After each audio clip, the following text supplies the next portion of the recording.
Seja muito bem-vindo, está começando mais um episódio do Money Play Podcast, comigo, Fabrício Duarte, e hoje, em caráter excepcional, em virtude de tudo que está acontecendo lá nos Estados Unidos, bancos quebrando na semana passada, sem muita incerteza, muita coisa para a gente poder entender o que está acontecendo lá, a gente vai conversar com Alberto Amparo, da Suno Research, e ele vai falar um pouquinho sobre todo o cenário norte-americano, tudo que está acontecendo lá, para a gente saber o impacto que tem tanto na economia norte-americana quanto aqui no Brasil. Então, você que não é inscrito já se inscreve, já deixa o seu like aqui também e a entrevista a gente vê depois da vinheta.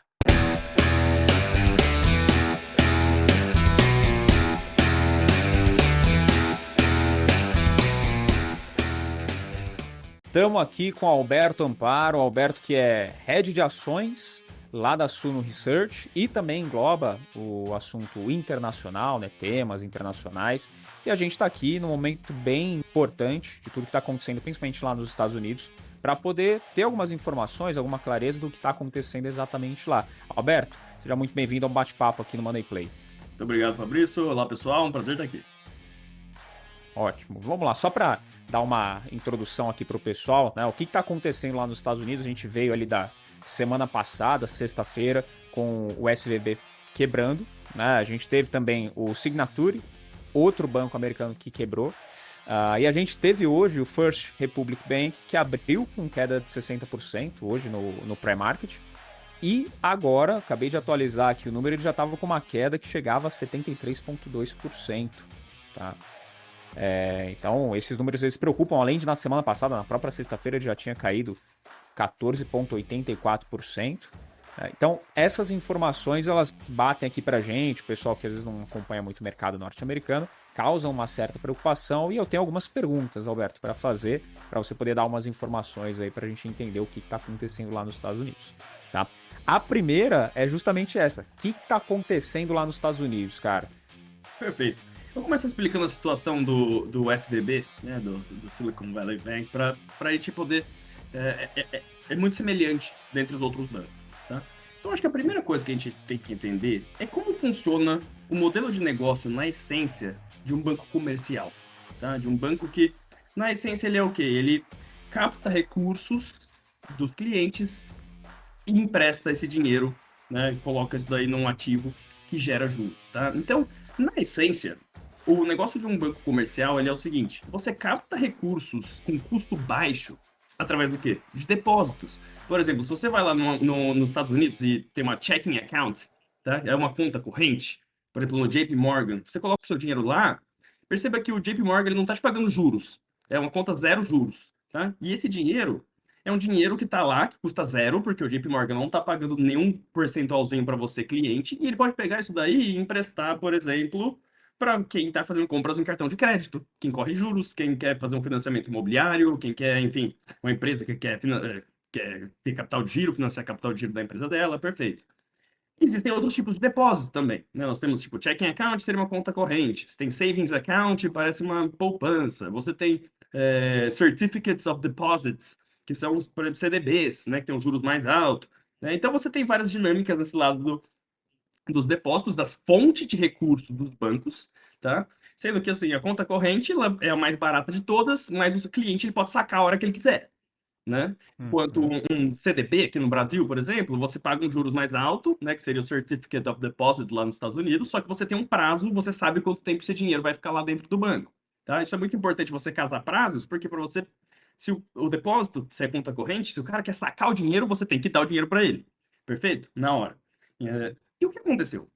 Durante 2020 e 2021, teve uma dinâmica semelhante entre vários bancos. Tá? As pessoas, o Federal Reserve, o Banco Central dos Estados Unidos, injetou bastante dinheiro na economia. As pessoas receberam, por exemplo, os cheques de estímulo. As pessoas estavam em casa, deixaram de gastar um pouco. E o que aconteceu em diversos bancos foi que os depósitos subiram muito. Tá? Então, no caso do SVB, os depósitos de 2020 para 2021 cresceram uns 89 bilhões de dólares. Tá? Dinheiro novo de pessoas entrando lá. Tá? E o que aconteceu? O SVB pegou esse dinheiro e como que é o modelo de negócio do banco? Ele capta o dinheiro do recurso barato com um depósito e ele coloca isso num ativo gerador de juros, tá? Que normalmente, sei lá, pensa na carteira de crédito do banco, tá? Que gera um juros maior do que os juros que ele paga para o depósito. O SVB, o que ele fez? Ele pegou isso e emprestou esse dinheiro para o governo norte-americano. O que isso significa? Ele comprou títulos de renda fixa dos Estados Unidos. Tá? Quando você compra um título de renda fixa aqui no Brasil, você está emprestando dinheiro para o governo. Tá? E o governo está te pagando esses juros. O SVB ele comprou majoritariamente mortgage-backed securities, que são títulos lastreados em hipotecas, em financiamento imobiliário lá nos Estados Unidos. Só que o que aconteceu? Naquela época, os mortgage-backed securities, né, o MBS, que o pessoal chama lá, eles estavam pagando menos de 2% de yield. Tá? Então, para cada 100 que você colocava, você não recebia nem $2 por ano. E aí o que aconteceu? O juro subiu. Tá? Os juros, o mortgage backed security, que antes você conseguia com 2, comprava dando um yield de 2%, foi para 6%.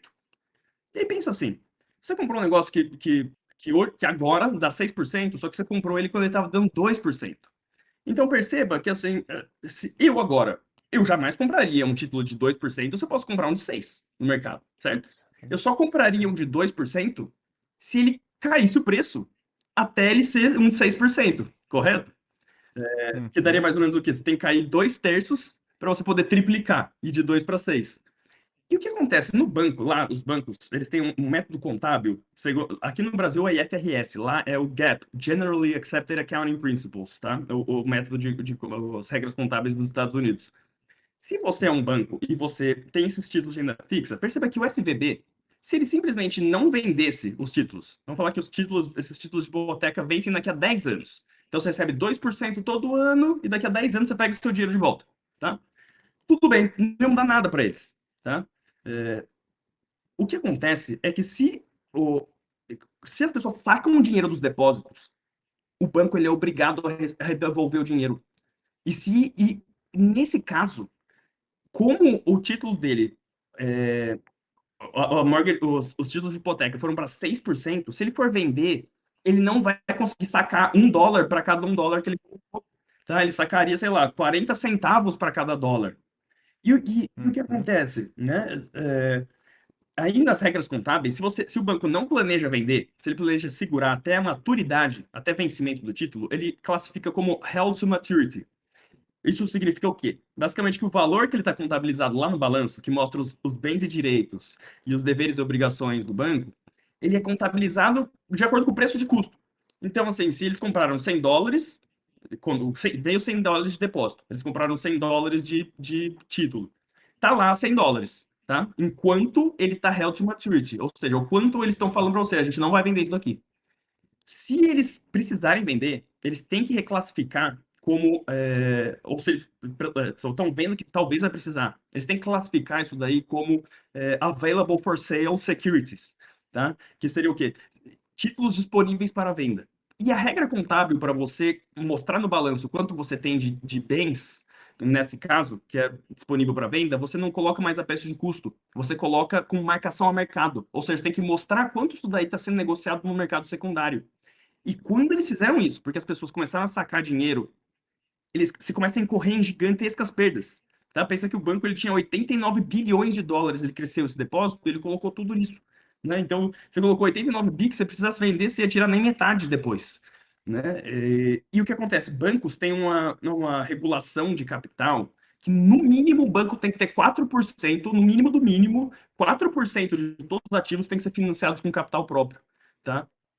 E se você tem essas Sim. perdas rápidas, pensa que os bancos rodam, sei lá, 10% de capital próprio.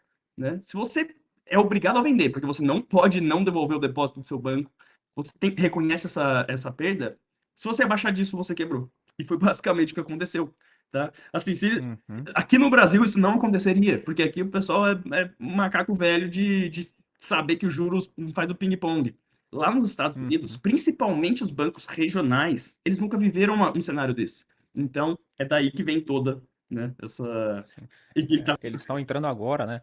Se a gente for pensar na parte da inflação, juros altos lá, agora que eles estão começando a pegar um pouquinho de maturidade nisso. Agora que eles estão aprendendo a jogar esse jogo que a gente já joga faz tempo. Né? Juros altos aqui a gente já está acostumado em 2 dígitos, por exemplo. Você comentou um negócio interessante também do Fed, que liberou bastante capital. O próprio First Republic Bank, ele recebeu em liquidez adicional 70 bi do Fed e do JP Morgan Chase. né? Então, não, sim, querem tratar isso como algo normal, mas mostra que não é algo tão normal assim, né? Não é algo que acontece todos os dias, nem deve acontecer um banco recebendo esse aporte aí do Fed e de outro banco também, né? Então, quando a gente olha para os juros, você comentou agora também, o que que vai impactar? Qual que é a visão dos juros para os próximos capítulos da economia norte-americana, tendo em vista esse cenário que é um pouquinho caótico dentro dos bancos? Perfeito.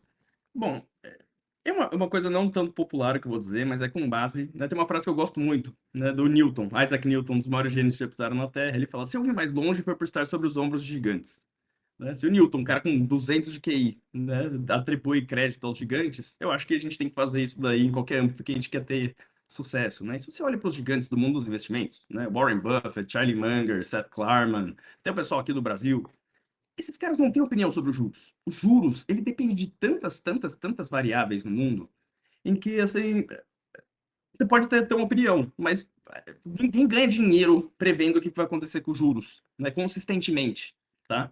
O que acontece é que muita gente tem opinião, né, porque relógio parado acerta a hora 2 vezes por dia, né? Então, tipo, você pode ter opinião, eventualmente você acerta, né? Mas se você joga uma cara ou coroa, se você fala que vai dar cara e cai cara, você não previu o futuro, né? Então, juros realmente é algo completamente imprevisível, em que você tem que ter um colchão de segurança para poder aceitar desaforos, tá? O principal fator que fomenta um aumento dos juros é a inflação, né? Então, para você poder controlar a inflação, você tem que, né, ter um aumento dos juros, né? A injeção de capital, por exemplo, na pandemia, o governo Uhum. injetou capital em bancos, mas se não injetasse, o problema é ser tipo infinitas vezes maior, tá? Porque o sistema financeiro ele é interconectado, é um dominó. Você mata um negócio, você está destruindo outro que está super longe, né? Então, eu não tenho opinião sobre o que vai acontecer com os juros. O que a gente tem é o que provavelmente, para evitar desastres ainda maiores, o Fed, o Banco Central norte-americano, ele vai ter que dar uma segurada no aumento de juros que eles já estavam esperando para a próxima reunião, por exemplo. Tá? É uma coisa que eu Uhum. imagino ser provável. Eu Sim. imagino que, É, assim, eu tava até. eu não tenho previsão para os juros, né, no longo prazo. O que a gente Sim. sabe é que os juros ficou muito baixo durante bastante tempo. Né? Assim, Uhum. a taxa ficou zerada lá, né, um tempão, que é uma coisa, dívida americana crescendo e tudo mais. Né? Então, o que eu acho é o quê? Fique longe de empresas em que, se acontecer uma coisa, um cisne negro com juros, ela quebra. Né? Os grandes investidores, se a gente para olhar o que eles fizeram, estuda a história deles, eles não ganharam dinheiro tendo uma opinião sobre o que ia acontecer no futuro. Ah, acho que os juros vai cair, acho que a inflação vai cair, enfim. E apostando nesse cenário. E se acontecer o cenário que ele acha, ele ganha dinheiro, e se não acontecer, ele perde dinheiro pra caramba. O Warren Buffett, por exemplo, né, o maior investidor de todos os tempos, ele investe olhando para empresas, só que ele aceita que o futuro é incerto. Que existe 1 milhão de coisas que podem acontecer e ele não sabe quais delas vai acontecer. Então ele não está tentando encontrar uma coisa que, tipo, se acontecer o que ele acha que vai acontecer, ele vai ganhar muito dinheiro. Ele está tentando encontrar uma coisa que ela tá tão atraente que dentre as 1 milhão de coisas que vão acontecer, em 999.999 ele vai ter um resultado bom. Ele não vai ter o resultado o maior retorno ano que vem, mas ele está preparado para o que deve né? E eu acho que em momentos de incerteza é nesses castelos sólidos que a gente tem que focar. Né? Eu acho que o nosso foco não tem que estar em desenvolver uma opinião sobre o que vai acontecer com os juros ano que vem, e sim encontrar Uhum. situações que estão apanhando como se fossem qualquer coisa, só que a empresa é extremamente sólida, né? E que pode vir Sim. chuva, pode vir tempestade do que for, e a empresa, ela, né, quando vem uma crise, o que acontece? As empresas que são displicentes, elas sucumbem. E as empresas sólidas, elas continuam até mais fortes depois.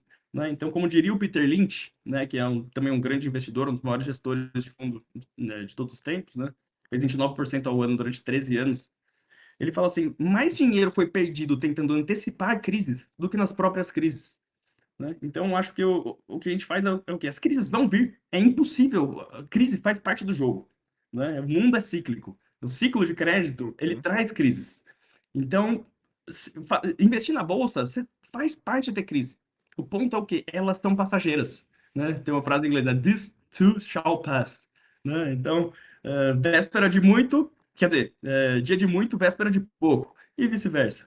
Então, eu focaria dessa forma, não ter opinião sobre os juros, mas eu acho que, assim, fique longe de empresas que, assim, sei lá, por exemplo, tem dívida com taxa variável, ou seja, o juro sobe, a dívida dela fica mais cara, né? Em alguns casos, assim. Uhum.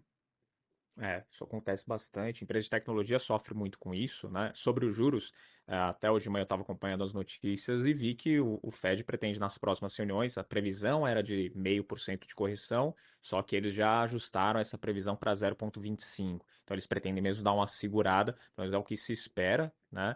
Mas qual que é o impacto, não da parte dos juros, mas de tudo isso que está acontecendo, os bancos quebrarem, qual que é o impacto na economia norte-americana? O que que a gente pode esperar como um todo lá?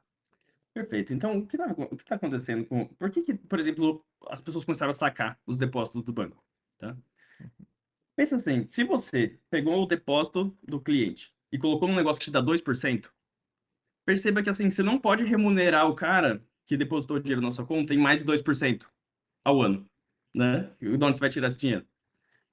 Pensa que daí, só que agora você consegue comprar um título com risco do governo dos Estados Unidos que te dá o dobro do que um banco te dá. Você vai sacar e vai pôr no título do governo, né? E o que acontece? Né? Numa situação com juros altos, né? Os juros, basicamente, a economia tem uma coisa que é muito importante, que é o crédito, tá? Crédito é 99% da economia, não é dinheiro vivo. Tá? Crédito é basicamente o quê? Né? Quando, sei lá, se você vai num bar, você pede uma cerveja e paga fiado, você vai pagar a semana seguinte. Você acabou de criar crédito, apareceu no ar, tá?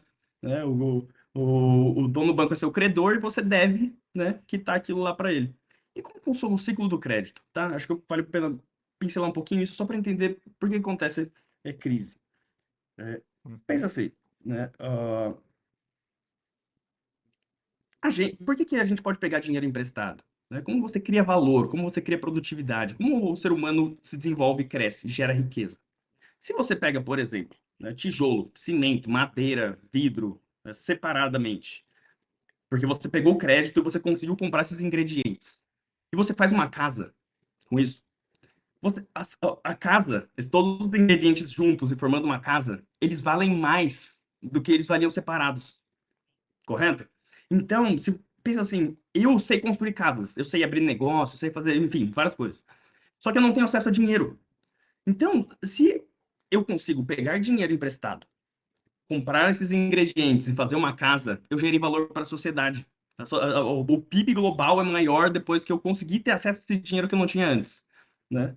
E beleza, e por isso que o crédito é importantíssimo pro ser humano, porque ele ajuda o dinheiro ir dos poupadores, de quem tem dinheiro excedente e o dinheiro tá paradão, para quem, tipo, tem ideias e quer criar valor, mas só não tem o dinheiro. Então isso ajuda o ser humano a se desenvolver, né? Só que o que Uhum. acontece? Quanto mais baixo os juros, mais barato é o crédito, tá? Então, se o juros está 1%, você pode pegar muito mais dinheiro emprestado do que se o juros estiver 10%, tá? E o que acontece? Quando o juros está baixo, fica baixo por bastante tempo, o crédito, ele cresce mais rápido do que a produtividade. A produtividade cresce de forma linear. Você não consegue fazer casas, por exemplo, nesse exemplinho que eu usei, de forma exponencial. O crédito, ele cresce de forma exponencial. As pessoas começam a fazer o quê? Elas estavam pegando crédito para gerar valor, o cara depois pega crédito para comprar uma TV, pega crédito, o cara gasta no cassino, né? As pessoas começam a ter gastos Uhum. supérfluos com crédito, tá?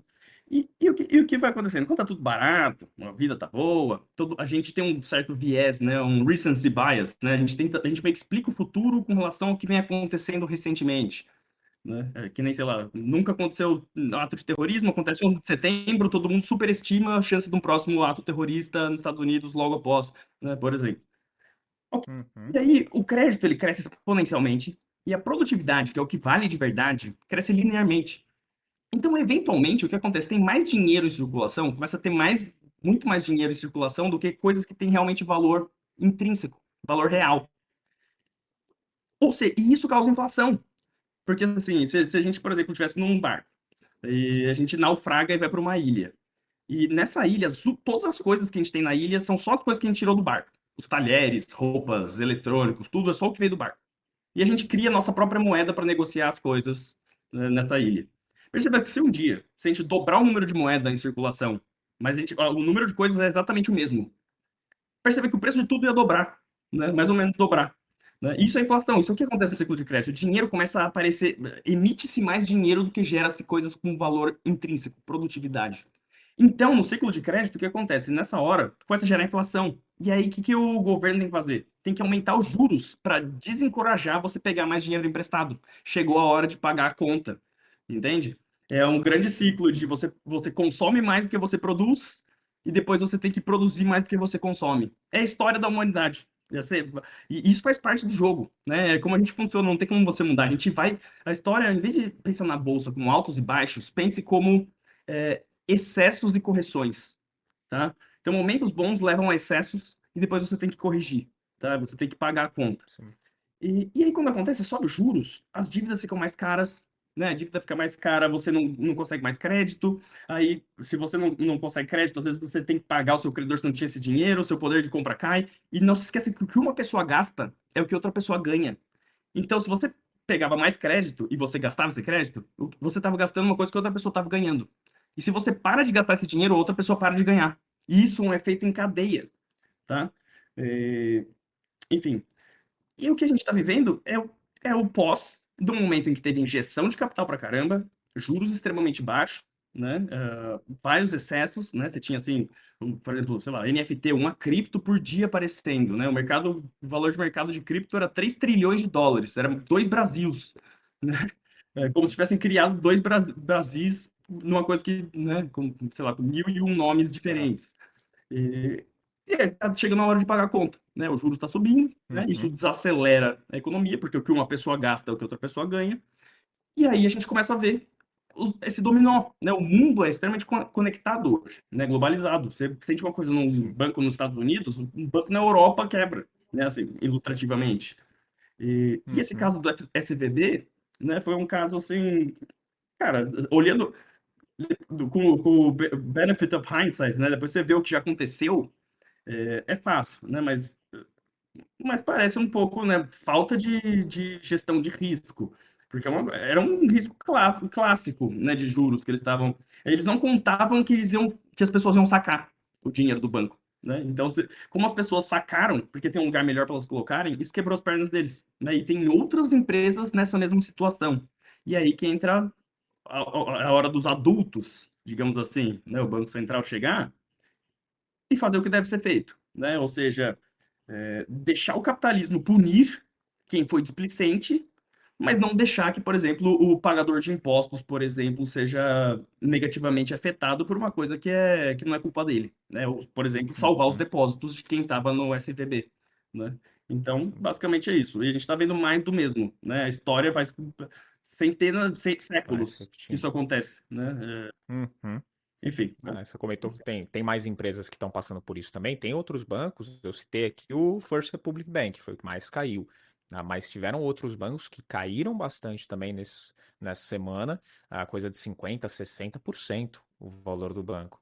E aí a gente fica nesse pensamento aqui, principalmente, né? O ouvinte, o espectador do Money Play, eu imagino, pelo menos que eu sei, são os brasileiros. Então, tem gente lá que talvez assista? Tem. Se tiver, se você for americano e assiste aqui as entrevistas, assiste aqui os episódios, comenta aqui embaixo. Agora, a maioria é brasileiro, tá? Então a gente tem essa preocupação também do que vai impactar aqui no Brasil. Porque tem mais, não é o fim, né, do que está acontecendo lá, tem mais bancos que vão sofrer um grande impacto, estão caindo a cotação, talvez até mais bancos que vão quebrar. Tá? Qual que é o impacto que tem aqui no Brasil? Se é que vai ter algum impacto, o que pode acontecer com a gente aqui, Alberto? ótimo. Bom, eu acho que a gente tem que segmentar em duas coisas. Uma coisa é impacto na operação da empresa de verdade no mundo real e outra coisa é o impacto na cotação, tá? Uhum. Pode pegar a melhor empresa do mundo, uma empresa que só cresceu nos últimos 30 anos. Essa empresa caiu 50% várias vezes, eu te garanto, nos últimos 30 anos. Tá? Então, assim, renda variável. Tá? Se você investe na bolsa, empresas que não aconteceu absolutamente nada com a operação delas, elas podem ter a cotação impactada nesse pânico. Tá? É a história do. Pensa assim, porque a bolsa, o mercado de ações, ele é uma grande distração para o ato de investir. Tá? Por quê? Porque a pessoa é um empreendedor, o cara que é dono de um restaurante. Ele não tem um placar em cima da cabeça dele, mostrando quantas outras pessoas gostariam de pagar pelo restaurante dele todo santo dia, mudando todo santo dia. né? Então esse cara, se a bolsa sobe ou se a bolsa cai, ele não se sente mais pobre ou mais rico, porque ele sabe que o dinheiro dele não vem do marketplace em que pedacinhos do negócio dele são negociados e ele te mostra um placar de quanto as últimas pessoas que negociaram um tijolo do negócio dele estavam dispostas a pagar pelo negócio dele. O empreendedor, dono da fazenda, dono do restaurante, ele sabe que o valor do negócio dele vem do que aquele negócio produz no mundo real e põe no bolso dele de lucro por ano nos próximos 10 anos. Né? E do mesmo jeito que o dono da fazenda, ele também sabe que tem ano que não vai chover tanto e o lucro da fazenda vai cair 80%. Só que ele não vai sair correndo para vender a fazenda dele por 80% a menos, porque ele sabe que vai voltar a chover eventualmente, tá? Só que na bolsa, a maioria das pessoas, é, até porque aqui é no Brasil, né, mas nos Estados Unidos também, por falta de educação financeira principalmente, a gente trata ações como se fossem, né, assim, tickets de loteria que sobem e descem randomicamente dia após dia, e a gente foca nisso, em vez de focar no que importa, que é o mundo real, né? Então, na bolsa, se a pessoa, o que acontece? Você abre o home broker no dia, tá subindo 5%, você se sente 5% mais rico, você libera dopamina no cérebro, yes. Aí no dia seguinte, você abre o home broker, tá caindo 5%, você se sente 5% mais pobre, libera cortisol. Então, parece que investir é o quê? Ah, eu tô rico, pobre, pobre, pobre, rico, né? Dia após dia. Isso não é investir, tá? O retorno nos investimentos, ele vem do que o ativo em si produz cooperação dele ao longo do tempo. Tá? O grande retorno, como diria o Charlie Munger, que é o sócio do Warren Buffett, o grande retorno nos investimentos não está na compra ou na venda, ele está na espera. Um dono de uma fazenda sabe muito bem que a cada ano que ele espera e aparecem 50 toneladas de soja que não estava lá no ano anterior, que ele vende por dinheiro, ele sabe que é aí que está o retorno dele. Né? O cara, ninguém comprou uma fazenda pensando que vai chover daqui a 6 meses. Compra-se uma fazenda pensando que é um investimento para 10, 20 anos. Se você olha para todos os investidores bem-sucedidos, multibilionários, com centenas de milhões, todos eles tratam empresas na bolsa dessa forma. Eles não estão olhando para o sobe e desce dessa semana. Né? Então, o que eu acho? Os impactos aqui no Brasil, no cerne, na operação, no que importa, eles devem ser mínimos. Algum impacto deve ter, tá? Não sei dizer exatamente. Os nossos grandes bancos aqui, por exemplo, estão sólidos, não vão quebrar por causa do negócio desse. Algum impacto pode Uhum. ter no que importa. Mas cotação, se a gente for falar desse tipo de impacto, em cair a cotação das empresas, aí pode ter impacto sim, tá? Porque se o mundo tem um pânico desenfreado, né? É que nem pensa assim, greve dos caminhoneiros. O maior segurador do país cai 50%. Você para pra pensar como um empreendedor, é uma coisa completamente maluca, né? Pensa, você é dono de da maior seguradora do país e ontem valia X o seu negócio. Aí começa a ter greve dos caminhoneiros, bate uma pessoa na sua porta e te oferece metade do que valia ontem pelo seu negócio. Você mandar o cara passear. Você sabe que seu negócio não perdeu 50% da capacidade de gerar dinheiro nos próximos 10 anos porque está tendo uma greve dos caminhoneiros. Né? Só que na Uhum. bolsa, as pessoas que não conhecem direito o que elas são donas e vê o negócio caindo 10%, 20%, 30%, ela não sabe se a greve dos caminhoneiros vai acabar em uma semana, um mês ou um ano. Ela vai vender antes que ela não perca mais. Né? E é completamente compreensível. Assim, dá para ter, sem dúvida, empatia. Né? Mas, na essência, eu não acho que isso daí é um grande risco para o que realmente importa para os fundamentos das empresas aqui no Brasil. Tá? Claro, se você Uhum. tinha empresas que já estavam bastante alavancadas, né, muita dívida, é um risco num ambiente de alta de juros. Já era antes, agora ainda mais. Agora, você está com um banco sólido, bem capitalizado, né? Sei lá, um Banco do Brasil, um Itaú da vida, a cotação pode cair. Então, se você não quer ver volatilidade, melhor sair já. Mas no que importa de verdade para o longo prazo, que é a geração de dinheiro, que o negócio gera dinheiro e é seu, eu não acho que o impacto olhando 5 anos para frente não vai ser nada. Sim, no curto prazo o mercado financeiro pode ter aí alguma influência, né?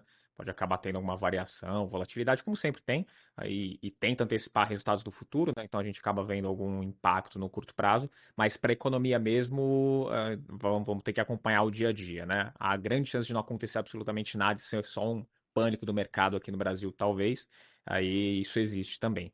Né? Agora, tem um último ponto só para a gente poder finalizar, Alberto.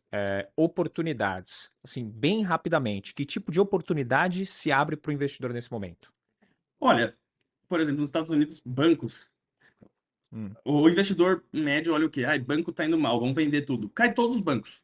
Tem bancos que estão extremamente sólidos e que estão caindo sem merecer absolutamente nada. Esse é o primeiro, né, assim, óbvio. Você tem que saber, como o banco é algo um pouco complexo, né? Se a pessoa não não é familiarizado, tem ajuda de um profissional, pelo menos, tá? Mas sabendo separar o joio do trigo, tem empresas excelentes que estão apanhando como se fossem mais do mesmo, né? Então, para começar, né, bancos num dia de pânico como hoje, né, na bolsa, por incrível que pareça, no pânico é onde você faz os melhores negócios. E além disso, assim, eu não queria falar nomes específicos, mas a gente tem nomes bastante sólidos, né? Você olha até hoje, você olha o título de 30 anos do governo norte-americano, o 30 Year Treasury Bond. Então, você emprestar dinheiro por 30 anos para os caras, que é o seu custo de oportunidade livre de risco, você ganha nem 4% nominal, né? Então, você acha empresas sólidas, às vezes, que estão te dando menos de 10 vezes o lucro, um lucro verdadeiro, né, de geração de caixa, você ganha mais de 10%, né, dessa empresa, ela gerando todo ano mais de 10% do que você paga por ela. Uhum. E ainda cresce, sendo que renda fixa não cresce, são negócios muito bons. Então, assim, hoje prefiro muito mais ir às compras hoje do que ontem. Apesar disso daí Uhum. parecer loucura, é assim que funciona. Porque, como diria Warren Buffett, no mercado de ações você paga um preço muito alto por um consenso animador, né? É bom você comprar uma excelente empresa na mesa de cirurgia. É outra frase dele também. E Uhum. é isso, né? Você está comprando uma empresa, Ótimo. né? Pensa uma empresa que é para durar 50 anos para frente, uma empresa extremamente sólida, né? Muitas vezes as pessoas falam, sei lá, Bank of America, nos Estados Unidos. A pessoa acha arriscado ter ação do Bank of America, mas eu não titubearia para aceitar um emprego lá um segundo, né? Não faz muito sentido, né? Assim, é isso que eu quero dizer, né? Por exemplo, o Bank of America está sendo negociado Sim. umas 8 vezes o lucro, né? Tipo assim, se ele não Uhum. crescer, é umas 12,5% do que você investe nele hoje, ele está gerando por ano. E ainda cresce ao longo do tempo, né? Só para dar um exemplo, em Uhum. dólar, né? Não estou recomendando nem nada, mas só para dar um exemplo de uma instituição que é extremamente sólida nos Estados Unidos, tem depósitos é, é, de, de, de custo baixo, né? Tem uma Uhum. franquia muito forte lá, gerador de caixa, enfim, e tá caindo junto com tudo, né? Não é recomendação, mas só para, né, dar uma ilustrada no que eu quero Sim, dizer. sim, um exemplo. Excelente. Alberto, cara, muito obrigado por essa conversa que a gente teve aqui. Já deu para dar uma boa clareada aí para nossa audiência, os nossos ouvintes aqui do Money Play. E como que o pessoal te acha? Redes sociais? Bom, eu tenho o meu Instagram, @Alberto Amparo, e também, né, eu cuido da carteira, principalmente da internacional, da Suno Research, mas também estou Uhum. na parte do Brasil, então, se quiserem ver meu trabalho na Suno Research, vai ser um prazer. Tenho lá recomendações, relatórios completos, plantão de dúvida e tudo mais. Eu gostaria de agradecer Ótimo. a atenção, foi um prazer. Prazer é nosso, Alberto. Muito obrigado. Obrigado. E aí, curtiu esse formato da entrevista? Curtiu todo o tema que a gente conversou aqui? Só lembrando que eu já gravei um vídeo, um episódio completo, falando sobre essa possível, ou agora, na verdade, essa realidade de crise lá nos Estados Unidos. Vou deixar o link aqui para você assistir o episódio completo. E nesse episódio, eu tratei aqui vários nomes importantes lá da economia norte-americana que já previam esse cenário, já estavam falando sobre algo bem preocupante que poderia acontecer. Se vai se tornar realidade, se vai tomar a proporção que eles imaginavam, isso a gente vai ter que acompanhar, mas já são uns indícios aí de que algo preocupante está acontecendo por lá. Então, clica aqui, assiste o episódio completo e não esquece de comentar aqui embaixo também, deixar sugestões de novos temas, novos entrevistados para a gente trazer aqui para o Money Play. E você que ainda não é inscrito, se inscreve, segue a gente lá no Instagram, @MoneyPlay_podcast e o meu pessoal, @o Fabrício Duarte. Te encontro aqui no próximo Money Play. Tchau.